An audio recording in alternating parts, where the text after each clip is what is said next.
and welcome to online lecture on power electronics. And in today's lecture, we learning the thyristor. So thyristor is nothing but a family of semiconductor devices which contain the four layers of alternate P, N, P, N layers and contain the three junctions, that is first junction J1, J2 and J3. Sometimes thyristor is also called SCR, that is a silicon control rectifier. Actually, SCR is one of the semiconductor device from the thyristor family. Because in thyristor family there are the other also devices like triac, diac, ASCR. So these are the devices of the this thyristor family. And one of the important device or semiconductor device of this family is the SCR. That's why sometimes thyristor is also called as a SCR. So this device is mostly used in a high voltage DC voltage transmissions. That means whenever we require to transmit a high voltage DC, that time these thyristors are used to convert the AC into the DC.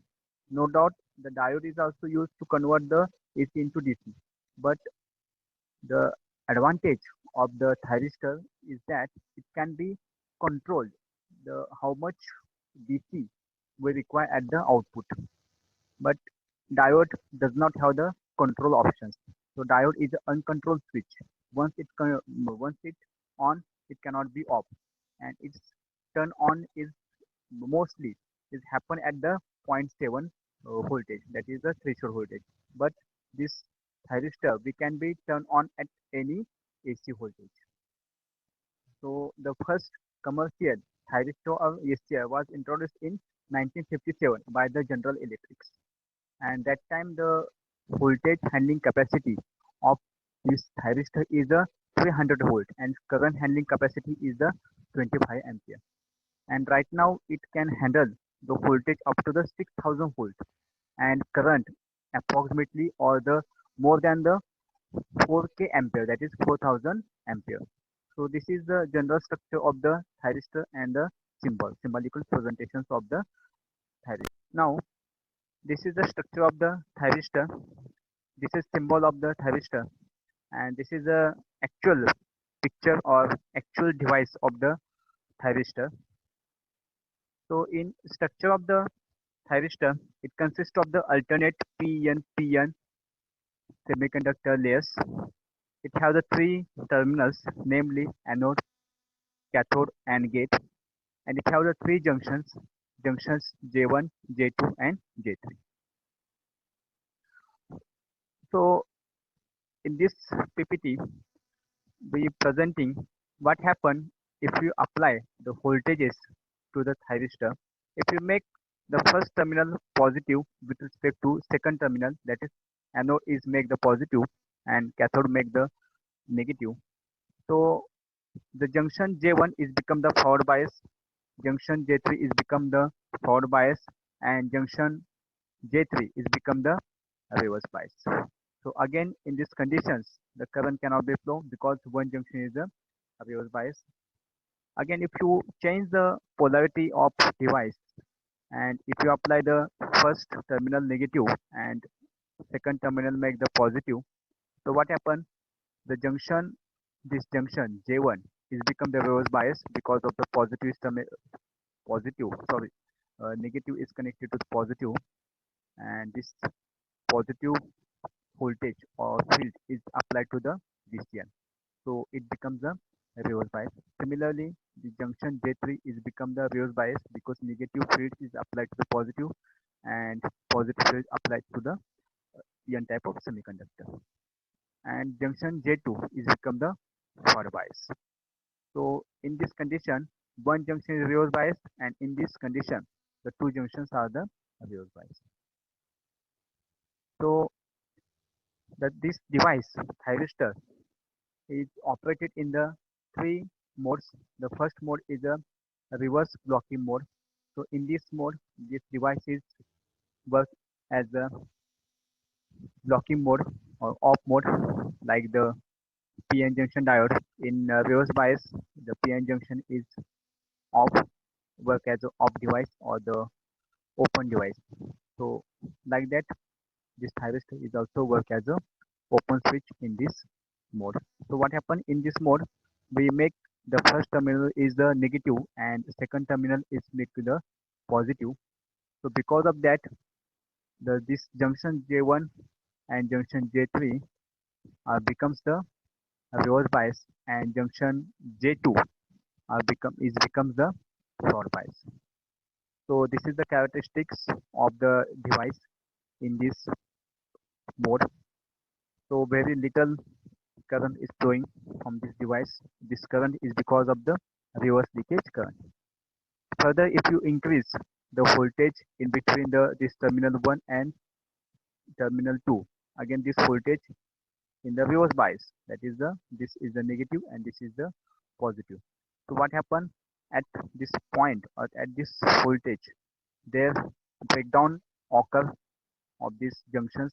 There may be the avalanche breakdown or maybe the Zener. Mostly there is the avalanche breakdown is occur, and large amount of the current will be flow in this device. So this is the first mode, that is reverse blocking mode. Now next mode is the forward blocking mode. So in this forward blocking mode, so what happened? We applied the positive voltage at the terminal 1 and negative voltage at this terminal, and because of that, so junction J1 is become forward bias, junction J3 is become the forward bias, and junction J2 is become the reverse bias. But still one junction is the reverse bias, and because of that, the current or this device cannot be make the on. The little bit current is flow from this device because of the reverse saturation current in between this junction. So this current is shown in this graph. So this is the current flowing from this device, and this current is nothing but the reverse leakage current from the junction J2. So again in this mode, the device is again work as a off. Very small current is flowing from the device. It is in the milli or the nano, and it works as a off state. This is the third mode operation of the thyristor, that is forward conduction mode. And in this mode of operation, we applied a positive voltage at the anode, and again we apply the gate voltage, that is VG, in between the gate terminal and the cathode terminal. So before applying this gate voltage, first consider what happen when we apply the positive anode with respect to cathode. So because of that, the junction first it become the forward bias, junction J3 is become the forward bias, and junction J2 become the reverse bias. Now what happen if you apply this gate voltage in between gate terminal and cathode terminal? So this is a forward bias, that means the current can be flow from this easily. This is also forward bias, that means current can be flow from this device.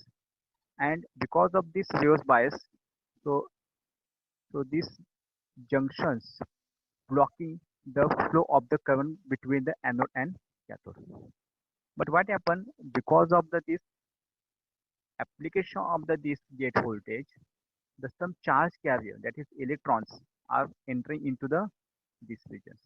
So whatever maybe these electrons are coming from this entry into this p region, and the depletion region, there is a depletion region, that is reverse depletion region is created, and this depletion region is going to reduce because of the flow of this charge.